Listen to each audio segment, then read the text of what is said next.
Welcome to Business Talk Sister Gawk. I'm Becca, and today's podcast episode is what to look for when buying a multifamily property. And this is actually part of the building series I am doing. And with me today, I have Brandon Freeman. And this episode is not sequential, so you can start here with this one. But if you're interested in buildings and want to know more about the different aspects of it, definitely check out the rest of this series because there's so many things that I didn't know that I needed to know.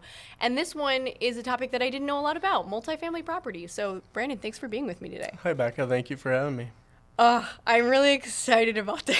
So tell me first, what do you do? Because I know you're telling me you have like 4 businesses. What does that look like? Sure. So they all kind of surround rentals. And when I say we, there's 3 of us. There's my wife and then a really good friend of ours that own these businesses together. And it all started with buying our first home back in 2019. And at the time, we were going to flip it, and we turned it into a rental. And so now we have a business called Freeman Investments where we hold real estate, and it's anything from single-family homes to multifamily homes as well as short-term rentals. My wife is now a property manager, and she has a real estate license to do so. So what we did after that is create a construction company that fixes a lot of the rentals that she manages. When she's property managing, a lot of these investors live miles away, down in the cities and so forth. So they kind of rely on us to fix up the properties. So we created a property maintenance company for her. We also have a assets holding company where we hold commercial buildings, and that's part of business that we're trying to develop and get up and running, where we can have a couple more commercial properties. And then the last one is we're developing a entertainment company to go into one of our commercial buildings where we're going to do axe throwing, and it's going to be a cool entertainment bar in Hibbing. Okay. Yeah, Hibbing, Minnesota. Hibbing, Minnesota, yeah. Correct. Okay. There's so many things there. So when you said you have a construction company, is that different from the maintenance company, or are they one and the same? They're one and the same because we could do something as simple as go and fix a pipe under the sink to full-on remodels. So right now we have 2 units that we're doing full-on remodels, and then I have a crew right now that's just doing quick maintenances between 3 properties, and that's as of today. So things change all the time, but it can be something small as just a little maintenance request to full-on remodels. Okay, and then do you have to have like a commercial contractor license for that? Technically, you do not. There is some times where we will have to come up with a license, and that's where I will say that we can't do this because of the license requirements. Okay. No, that's good to know. And wow, why did you make so many companies instead of having them under one? It's a good question. So this is where I kind of really rely on my lawyers as well as my accountants to tell me what I need to do.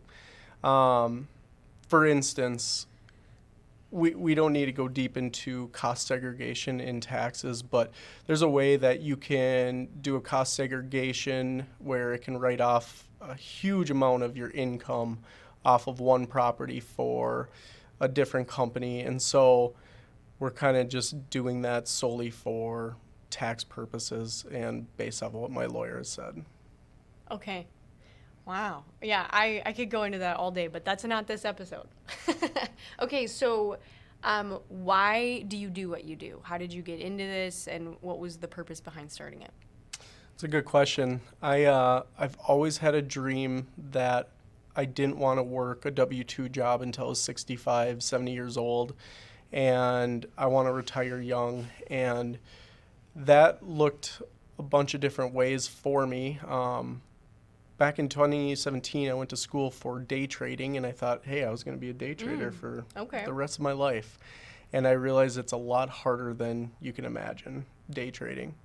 And so I knew I wanted to be an investor at some point. I just didn't know what I wanted to be. And I started doing research on housing, and I told my wife that I wanted to buy our first house before we were 30, and I bought our first house when we were 29, and just in there with the goals. Exactly. It worked out great. And so I was able to do that, and I actually just fell in love with real estate, and it's expanded to what we got now. Okay. Yeah, so we're going to get into how you do what you do. The first thing that I had a question about was, what do you look for first in a multifamily home? Like, what's the first thing you consider about the property? Are you just looking at them on, like, online, or what are the things that kind of ring true for you of, like, okay, here's our sweet spot? Yeah, so there's a lot of things that go into looking for multifamily. I'd say the first thing is I'm scrolling online, seeing what's for sale. With being an individual who's been in real estate for a while, there's some people that reach out to us and let us know, hey, I got a duplex for sale or a fourplex for sale. I'd say second is I really look at the numbers. The numbers are everything for real estate, for me, I guess. But I look at what's the purchase price, how much money am I going to have to bring to the table, what am I going to get for rent, what's going to be my cash-on-cash return, and that would be, I guess, number 2. Number 3 would be what type of remodel work would I have to do to this place? Is it a full gut rehab, or is it, hey, I just need to do a brand new bathroom and we're good to go for 5 years before we have to come back in there? And also on top of that, any capital expenses that we might have. Hey, do I need to put on a new roof? New roof can cost anywhere between $15,000 and $25,000. How do I save for that if I'm going to buy this property? So to me, it's a numbers thing, and I got to make sure that I can make the numbers work before I start pursuing that specific property. Okay. And how do you find out about that information? Do you just make an inquiry of, like, what are your rates that you're charging right now, all that kind of stuff, and you kind of get that in front of you? Or Yeah, great question. So if you know my wife, she is way smarter than me, and she's created a bunch of spreadsheets for me so that I can... Beautiful. I know, it is great, where I can calculate all that stuff. So I guess let's say that you find something on realtor.com. Let's say you find a duplex. I can put in this spreadsheet, hey, the purchase price is going to be $100,000. I got to bring $20,000 to the table. This is how much we're going to get for rent. And then after I input that all into the spreadsheets, it'll show me what my cash-on-cash return is and what my net operating income would be for a property like that. And what do you mean by cash-on-cash return? Yeah, so cash-on-cash return is if I have to bring $10,000 to the table to purchase a duplex, let's say, I want to know how fast I can get that money back via rent. So what it'll do is I'll minus all my expenses on that property, and let's say I'm gonna net $1,000 a month for rent. These numbers aren't accurate. I'm just telling you.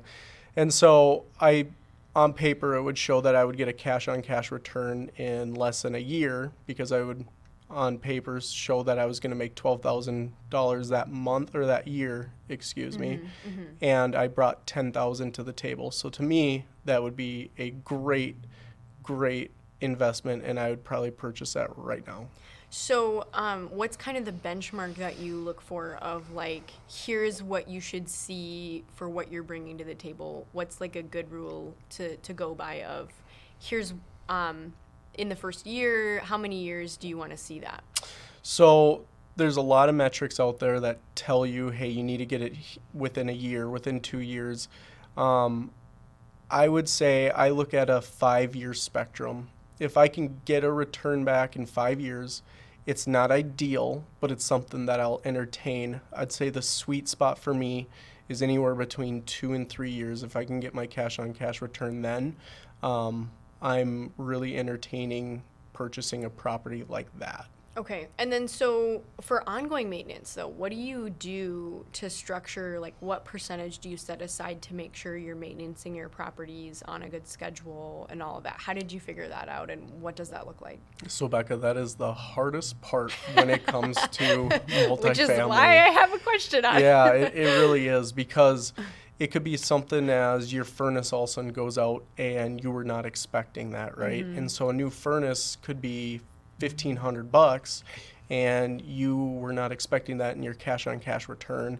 That's where, let's say you have a 2-year cash on cash return, you have to understand that it might be 3 years because of some of the maintenance that you have to do. That being said, you always should put some money aside just to put back into your property to help that so that you don't have major expenses happening. Like an emergency fund or Correct. something. Yeah, Yep, okay. correct. So one thing that we do is we actually don't touch any of our money that comes in for rent. We just put it right back in our properties because I'm thinking about the future. I want to make sure that my properties have minimal maintenance and are cash flowing great 10 years from now. So what I do is when I get rent money, it goes right back into my properties to make sure that I don't have issues in the future. Okay. And how do you go, okay, so let me just clarify too. You have market rate or are they 508 housing? What did you go after and why did you pick that? We went after market rate for our multifamily, and we chose that because I would actually say we're a little bit above market rate. And what we like to do is we like to make our units brand new, updated. And what happens when you do that is you kind of weed out tenants that you wouldn't particularly want in your units. Okay. So when you can have a brand new kitchen and a brand new bathroom and all new flooring and paint and the units look great, we can charge a little bit more in rent. And that's great. I like to do that.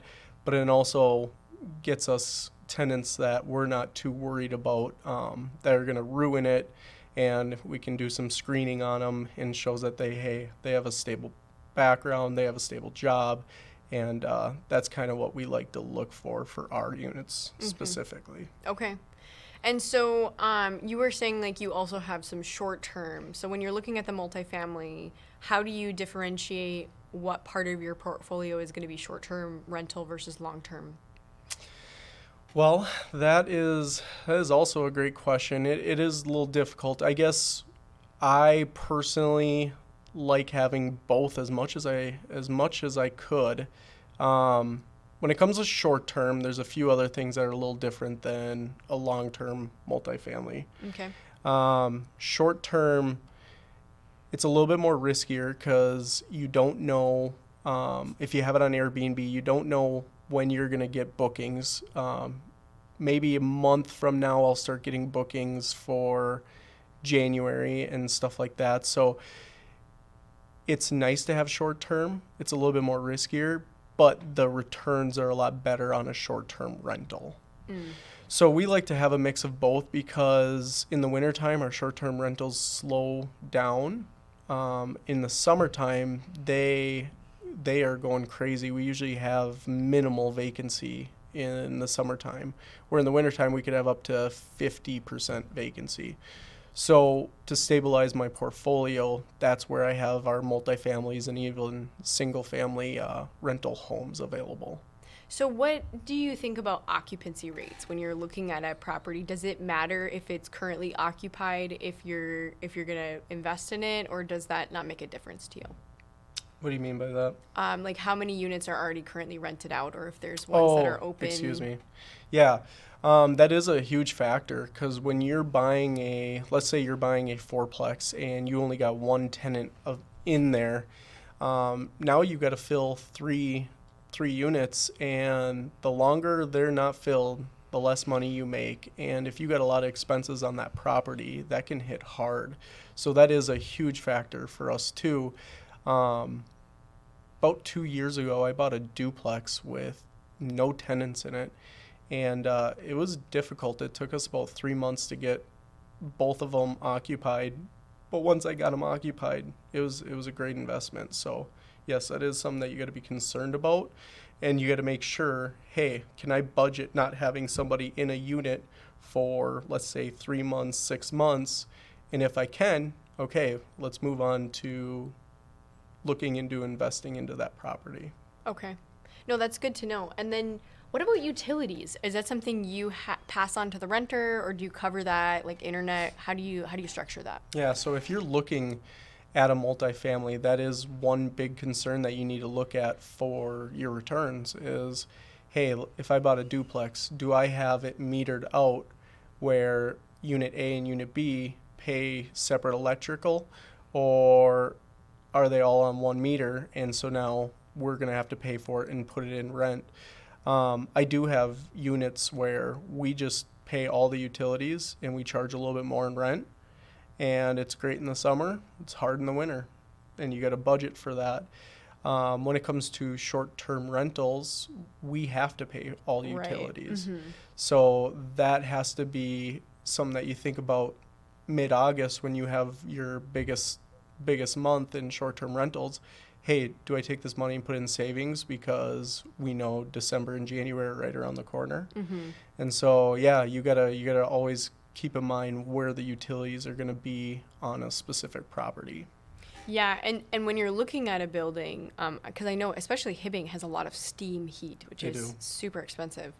And so is that factor in like what kind of utilities they're on if you're gonna purchase the property, or is that something you just budget into changing, or how does that look? No, absolutely. You have to keep that into consideration. So I do actually have 2 steam properties in my portfolio, and the tenants pay utilities because they're both single-family homes, and in our lease it states that you have to pay rent and the utilities.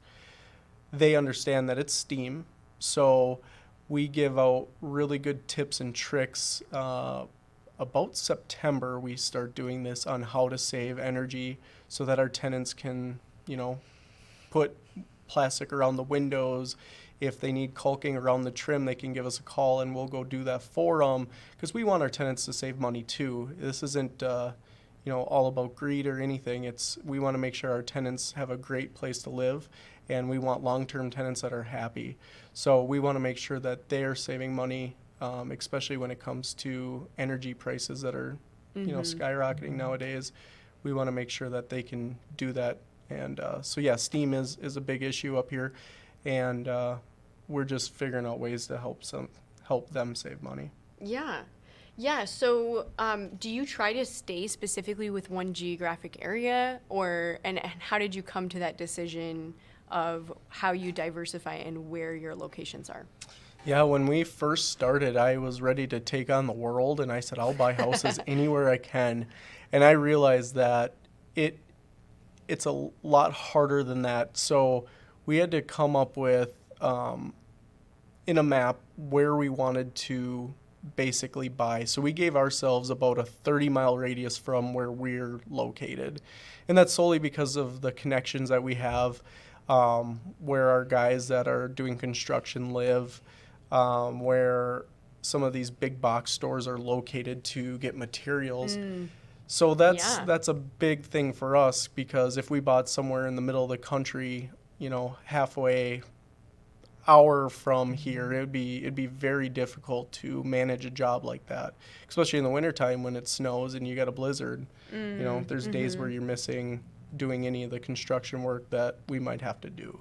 Right. Yeah. No, I never really thought about that, but that's a good point. How close are you to a place to get parts to fix Yeah, stuff? I mean, we'll be running to a big box store when we got big jobs going on, like big remodels like we do currently.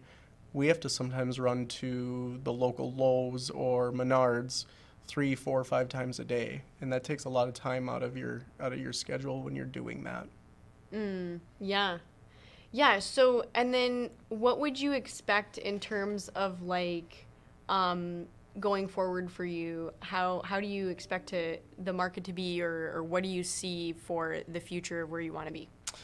That's a hard question to answer because everyone has an opinion, but a lot of times it's just however the market shakes out. I know for us currently, we stopped buying this year, and I did buy one property, but it was a steal of a deal. So other than that, I'm not looking at buying right now. I'm more worried about saving money so that I can buy real estate in the future with straight cash when deals are starting to come into our lap a little bit more. So right now we're kind of on a hold, but if there's a deal in front of me and the numbers make sense, I'll figure out a way to purchase it. Okay. No, yeah, because I was kind of thinking about the fact that the mortgage rates are a little bit different right now, and how does that look for multifamily? Is that just would that be considered a commercial loan, or can you still do a regular mortgage? So when you start purchasing a lot of properties, you actually have to take out a commercial loan for anything, whether it's a single family home or a duplex or fourplex, let's say. You actually have to take out a commercial loan, which a standard commercial loan is a 20-year loan compared to a 30-year mortgage that most people are used to. So you always have to look at it through the lens of a 20-year mortgage compared to a 30-year mortgage if you're going to work with, most banks. There are some lenders out there that will do a 30-year, but in a 20-year mortgage, it's a lot easier to absorb because, hey, if I just let it run out for 20 years, now it's paid off and I have this as an asset and I can use this for retirement. Okay. Yeah, but the interest rates are higher for commercial loans, correct? They are correct. Yeah, they're about 1.5 points more than a standard mortgage rate right now.